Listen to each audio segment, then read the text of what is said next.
Good day, my dear students of grade 5. Today, we have a new grammar lesson about perfect tenses. I hope you will enjoy it with me and capture all the grammar concepts presented in the following minutes. Are you ready? Okay, let's start our lesson. We have talked before about simple tenses, the present, the past, and the future. We said the present, like walk, or adding s to the verb, like walks, or eats, is used to express an action that is happening right now or a habit or a fact, such as, he walks to school every day. He eats eggs and cheese every morning. The past tense, like walked, is used to express an action that happened already, such as, he walked to school yesterday, or, he ate eggs and cheese yesterday morning. The future tense is formed by adding the auxiliary, will, to the base form of the verb, such as, will like, or, will eat, to express an action that will be in the future. For example, he will walk to school tomorrow, or, he will eat eggs and cheese for breakfast tomorrow. Similarly, perfect tenses can be divided into present perfect, past perfect, and future perfect tense. Let's focus on the form and usage of each tense. The present perfect is formed with have, or has, plus the past participle of the verb, such as have walked, or have eaten. It is used to show an action that began in the past and ended in the present, such as, we have walked to school. He has eaten eggs and cheese. The past perfect is formed with had, plus the past participle of the verb, such as had walked, or had eaten. It is used to show an action that began and ended in the past before another action happened. For example, we had walked to school before it rained.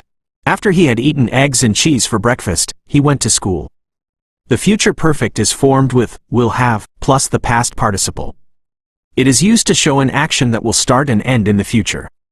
For example, we will have walked to school by 8 a.m. tomorrow, or, he will have eaten eggs and cheese by tomorrow morning.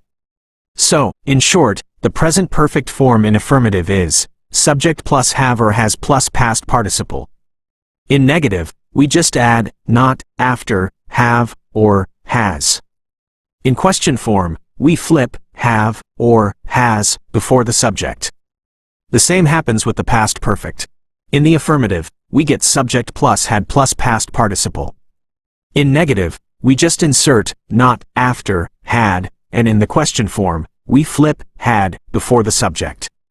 Similarly, in the future perfect tense, in the affirmative, we put will have plus past participle.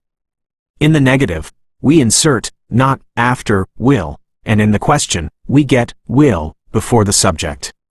We are done with introducing the concepts. Now it is practice time. Today's first task is to write if the verb tense is past perfect, present perfect, or future perfect. Look at the example. The underlined verb form is will have studied. Of course, it is the future perfect. Now, get a minute to think about the sentences from 2 to 5. Then we come back to check your answers.